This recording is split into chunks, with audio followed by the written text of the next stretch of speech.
Hello, and welcome to the Usefulati, the show that turns the writing of the world's most useful people into audio episodes you can listen to on your drive to work.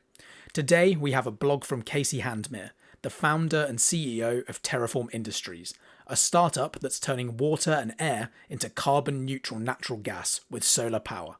See the description for more, and let's jump in. I've been putting this one off, but no longer. Let's talk about geoengineering. At Terraform Industries, we're developing a carbon-neutral supply chain for cheap, unlimited hydrocarbons derived only from sunlight and air.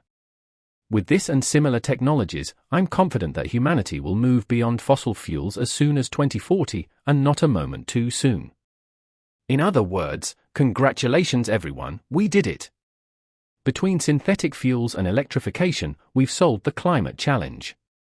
There's some implementation to be done, but salvation no longer requires mass starvation or global totalitarianism or fusion-powered cell phones. If only it were this simple. Yes, relatively soon we'll slow down on putting new carbon dioxide into the air, and plants eat up to 5 gigatons per year. But we are still living beneath a sky with 2 teratons of excess carbon dioxide emitted over the last 200 years, which will continue to warm the Earth for centuries to come. As the Earth warms, damage to the environment, ice caps, Arctic greenhouse gas stores, and human lives will only intensify. With synthetic fuel and electrification, the Earth may end up like a patient who made it to the operating room only to bleed out because no one applied a tourniquet when they had a chance. Fortunately, we have a chance. Synthetic fuel takes care of new carbon dioxide emission, and 2 specific kinds of geoengineering can take care of legacy warming in a way that safeguards our planet's well-being for future generations and stanches the bleeding for the next couple of crucial decades while we get the job done. The first task is to sop up excess legacy carbon dioxide. The solution here is cheap and straightforward. Accelerated weathering of mafic rocks increases the surface area available to absorb carbon dioxide. There are a bunch of ways of doing this, but the easiest and cheapest seems to be to grind up a couple of tropical volcanic mountains and sluice the resulting rock flour into the warm, shallow oceans. The rock dust floats around for a few weeks absorbing carbon dioxide before sinking, permanently sequestering the carbon dioxide. In fact, oceanic carbonate rock, limestone, dolomite, and so on, currently stores far more carbon dioxide, laid down over hundreds of millions of years by coral and other reef-building organisms, than exists in the atmosphere and oceans. Campbell Nilsson wrote a great piece about this recently, so I won't go into vast detail.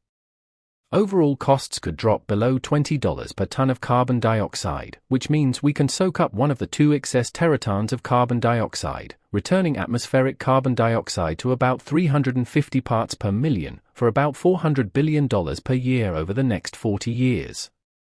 Not cheap, but better than the alternative, and that's while letting plants do 20% of the work. They could do all of it if we could wait 200 years, but we can't. By then the Earth would have warmed beyond the point where we can sustain agriculture and trade, which means mass starvation. I'm going to go out on a limb here and say that avoidable mass starvation is a moral catastrophe and we should not do it. So much for carbon dioxide. We'll no longer extract it and we can sequester it for trivial cost and environmental impact compared to the inevitable outcome of doing nothing.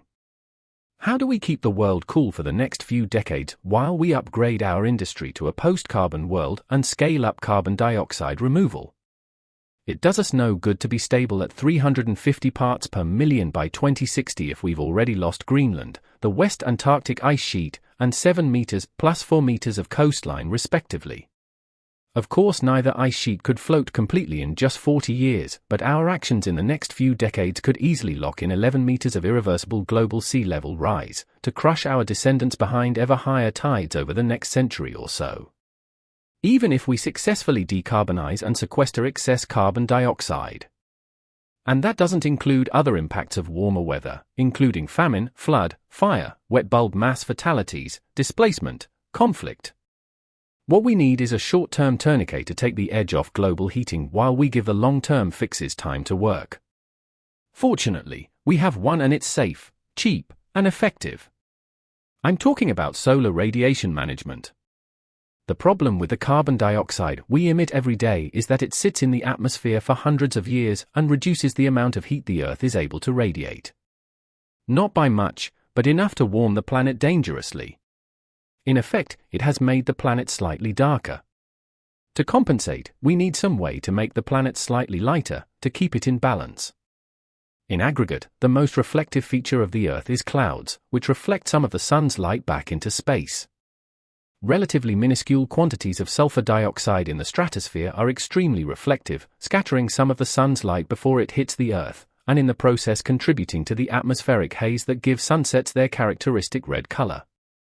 Stepping beyond the scolds, the gatekeepers, the fatalists and the NYET men, we're going to have to do something like this if we don't want to ruin the prospects of humanity for 100 generations, so now is the time to think about it. You may have heard of stratospheric sulfur dioxide injection if you read Ministry for the Future by Kim Stanley Robinson or Termination Shock by Neil Stephenson, or followed what happened after the eruption of Mount Pinatubo in 1991, which lowered global temperatures by 0.5 degrees Celsius for a year. While I'm looking forward to writing a side-by-side review of them both soon, in the real world, sulfur dioxide injection is a lot less dramatic than in either novel. Stratospheric sulfur dioxide rains out of the atmosphere after a year or so, so unlike carbon dioxide emissions, it is relatively easy to control the dosing and the magnitude of the desired effect. Sulfur dioxide injection can be ramped up or down as required on short timescales. As a rough rule of thumb, 1 gram of stratospheric sulfur dioxide offsets the warming of 1 ton of carbon dioxide for 1 year. In fact, since the desulfurization of marine fuel over the last decade, we're seeing a substantial reduction in ground-level emission of sulfur dioxide and an increase in ocean heating in the North Atlantic and Pacific, potentially accounting for increased variability in rainfall on the eastern margins of both oceans. Ground-level sulfur dioxide emission is regulated pollution, and for a good reason. It quickly falls out as sulfurous acid rain, harming the environment and not doing very much for cooling. Sulfur dioxide stays in the stratosphere for much longer, so the relatively small quantities needed for cooling don't cause concentrated acidic fallout as they would near, for example, a factory or refinery. In Termination Shock, sulfur dioxide is delivered to the stratosphere using a giant gun in Texas, of course, while in a Ministry for the Future, India unilaterally delivers it using a fleet of custom-built aircraft after 50 million people die in a wet bulb heatwave event. In fact, it's much easier than this. The startup Make Sunsets is delivering trivial quantities of sulfur dioxide to the atmosphere using weather balloons. Trivial, in the sense that for a trivial quantity of money, any of their customers, including me, can effectively offset the warming caused by their unavoidable carbon dioxide emissions for a lifetime. Make Sunsets is showing that it is both legal and effective to tweak the emission profile of a single person to avoid global heating. But if we're doing this at global scale, we're going to have to think bigger. Filling the largest practical single-use balloon with a lifting mixture of 2/3 hydrogen and 1/3 sulfur dioxide, plus a tiny pressure-activated bursting mechanism, could get costs as low as 35 cents per kilogram. 1 kilogram of sulfur dioxide offsets 1,000 tons of carbon dioxide for 1 year. With enhanced weathering, 1,000 tons of carbon dioxide would cost at least $20,000 to deal with, and existing direct air capture plus sequestration methods currently cost more like $1 million. 35 cents. Now we're talking. A balloon composed of 20-micron linear low-density polyethylene with a diameter of 10 meters could be inflated as it is unrolled in a continuous process similar to the sealed air packaging system.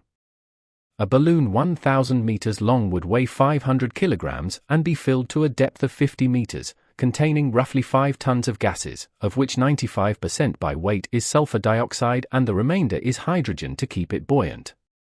As the balloon flies to 20 kilometers or so, reducing atmospheric pressure causes steady inflation of the balloon until it is completely full. If the hydrogen mixture is burned to release the sulfur dioxide, the linear low-density polyethylene membrane will not return to the surface of the Earth. Total cost is about $500 for the balloon, $300 for the hydrogen, and $350 for the sulfur, which can be converted into sulfur dioxide by combustion. Adding 50% for overhead, we get $1,700 per balloon or 35 cents per kilogram of sulfur dioxide. One balloon offsets the warming of 350,000 Americans for 1 year. In other words, if just 1,000 people in the United States, and 10,000 worldwide, care enough to spend less than $2,000 per year on launching the most giant, most awesome balloons to the stratosphere, we can offset carbon dioxide heating effects until carbon dioxide emissions and sequestration are under control. If they have a modest sailboat, they could even release the balloons without anyone even knowing about it. Indeed, if we want to offset the heat of 1 teraton of carbon dioxide, we need to launch 1 million tons of sulfur dioxide per year, costing just $350 million per year. This is about 5% of the United States' annual production of sulfur.